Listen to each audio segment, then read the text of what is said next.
पति और पत्नी के झगड़े में अक्सर विलेन जो बनाया जाता है वो पति को बनाया जाता है। कहा जाता है कि पत्नी को बहुत सारे अधिकार है, पति को कोई अधिकार नहीं है। लेकिन इस वीडियो में मैं आपको बताऊंगा कि पति को भी बहुत सारे अधिकार है। सेक्शन के साथ आपको बताऊंगा। नमस्कार, मैं हूं एडवोकेट सुभाष सिंह और इस वीडियो में डिस्कस करेंगे पति पत्नी अगर आपस में लड़ रहे हो, पत्नी मायके चली गई हो, तो आपके पास क्या कानूनी अधिकार है। आइए देखते हैं। तो सबसे पहला अधिकार यह है कि घर बसाने का अधिकार। अगर पत्नी आपको बेवजह छोड़ करके चली गई है तो आपके पास पूरा यह अधिकार है कि आप उनको मजबूर कर सकते हैं और अपने पास बुलाने की सारी कोशिशें कर सकते हैं।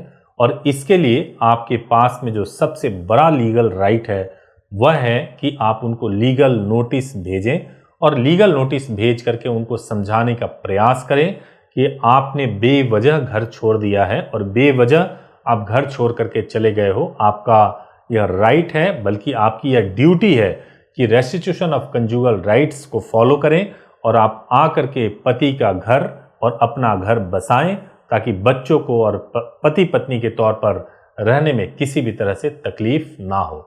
लेकिन फिर भी अगर बात नहीं बन पा रही है और आपके साथ में हिंसा और उत्पीड़न हो रहा है तो आपके पास क्या अधिकार है उसको भी आपको समझना चाहिए। देखिए, अगर आपके साथ में हिंसा और उत्पीड़न हो रहा है तो आपके पास यह राइट है कि आप पुलिस को कॉल करें। आपके पास यह राइट है कि आप 100 नंबर पे, 112 नंबर या 1091 पे कॉल कर सकते हैं। जहां पे जिस तरह की परिस्थिति हो आप कॉल कर सकते हैं। कॉल करके आप पुलिस को बुला सकते हैं। हमने कई बार ऐसा देखा है कि पुरुषों के साथ में, पतियों के साथ में भी बहुत हिंसा होता है। अगर आपके साथ में बहुत ज़्यादा हिंसा हो रहा है तो आपके पास यह राइट है कि आप सेल्फ डिफेंस कर सकते हैं। और सेल्फ डिफेंस करने के लिए जो पहले आईपीसी में सेक्शन थे वो 96 से लेकर के 106 तक थे। अब बीएनएस में यह बदल गया है। बीएनएस में 34 से लेकर 44 तक यह सेक्शन है। सेल्फ डिफेंस करने के लिए आप ना केवल पुलिस में कंप्लेंट भी कर सकते हैं, बल्कि आप अपने आप को डिफेंस करते हुए, अगर बचाते हुए अगर आप कोई भी स्टेप लेते हैं तो वो बिल्कुल सही होता है। कानूनी रूप से कोई उसमें दिक्कत वाली बात नहीं होती है। एक जो तीसरी जो सबसे बड़ी बात होती है कि जो मैंने इतना हार्ड अर्न किया है, मुश्किलों से, मेहनत से पैसे कमाए हैं, लेकिन पत्नी जो रिस्पॉन्सिबिलिटी नहीं समझती, जो बात बात पे घर छोड़कर जाने की धमकी देती है और केवल विवाद को बढ़ावा देने की कोशिश करती है, क्या वह मेरी बनाई हुई संपत्ति पे, खुद की बनाई हुई संपत्ति पे क्या वो हक जमा लेगी? तो मैं आपको बताऊं कि खुद की बनाई हुई संपत्ति पर पूर्ण अधिकार केवल आपका है, क्योंकि जो भी संपत्ति आपने खुद से अर्न किया हुआ है वो आप चाहे तो बच्चों को भी नहीं दें, चाहे तो पत्नी को भी ना दें, चाहे तो आप ट्रस्ट को दान में दे दें। यह सब कुछ जिसने कमाया है उसी का यह अधिकार होता है। खुद के कमाए हुए संपत्ति में किसी का कोई अधिकार नहीं होता है। चौथा, एक प्रॉब्लम यह भी होता है कि पत्नी अलग अलग तरीकों से मेंटल हरासमेंट करने की कोशिश कर रही है। पुलिस या कोर्ट में मतलब अलग अलग तरीके से हैरेस कर रही है। क्या करें समझ में नहीं आता है।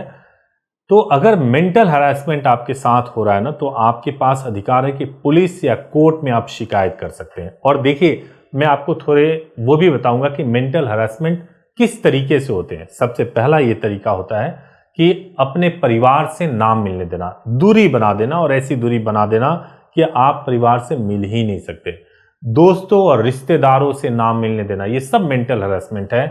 बार बार नामर्द करना, नपुंसक कहना, घर से बाहर ना निकलने देना, हर काम में हद से ज्यादा टोका टोकी करना, शारीरिक हिंसा देना, दर्द देना, नुकसान पहुंचाना, सबके सामने या फिर अकेले में भी अपशब्द बोलना या गाली गलौज करना, यह सब कुछ हिंसा होता है। बल्कि बार बार आत्महत्या की धमकी देना या भावनात्मक हिंसा करना, यह सब कुछ एक तरीके से मेंटल हैरेसमेंट के काइंड है। और अगर ऐसा आपकी पत्नी कर रही है तो आपके पास कुछ राइट है जो मैं आपको बताऊंगा। सबसे पहले, अगर कोई भी व्यक्ति आपको गाली दे रहा है तो आप उसके खिलाफ एफआईआर कर सकते हैं।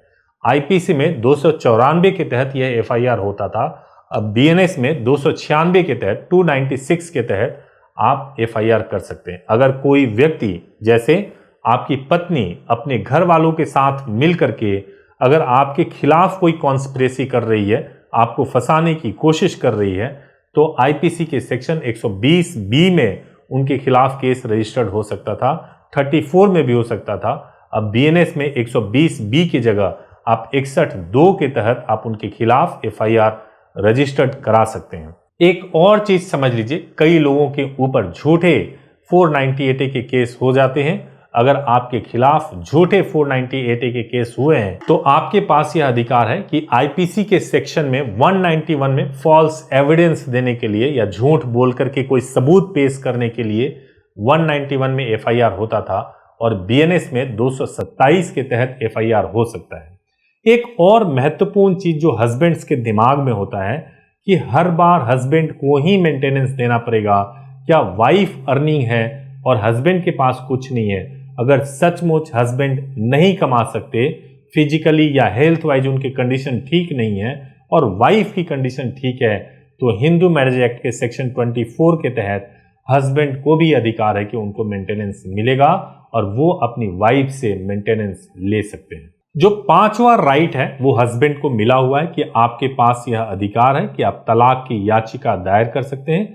अगर वाइफ आपके साथ क्रूएलिटी कर रही है, एडल्ट्री में है या फिर कोई लाइलाज बीमारी हो गई है, कुछ भी अगर ऐसा हो रहा है तो आप कंटेस्टेड डिवोर्स के लिए जा सकते हैं हिंदू मैरिज एक्ट के सेक्शन 13 के तहत और कंटेस्टेड डिवोर्स लेकर के आप अपने वाइफ से सेपरेट हो सकते हैं। हालांकि बेहतर ये हो कि वाइफ को किसी एडवोकेट के माध्यम से समझाया जाए, उनकी काउंसलिंग की जाए और यह समझाया जाए कि आप अगर कॉन्टेस्टेड की जगह म्यूचुअल डिवोर्स से जाओगे तो आपको ज़्यादा फायदा होगा और फिर म्यूचुअल डिवोर्स पे एग्री करके डिवोर्स कराया जाए। और लास्ट एक राइट यह भी है जो हस्बैंड के पास में होता है कि अगर वाइफ अपनी तरफ से एक तरफा तलाक ले रही है, बेवजह तलाक ले रही है, रिश्ते को समाप्त कर रही है, तो आपके पास बच्चे के कस्टडी के अधिकार के ज़्यादा चांसेस होते हैं और आप कस्टडी के लिए ना केवल कोर्ट को रिक्वेस्ट कर सकते हैं बल्कि वाइफ के कंडक्ट को दिखा करके आप अपने बच्चे की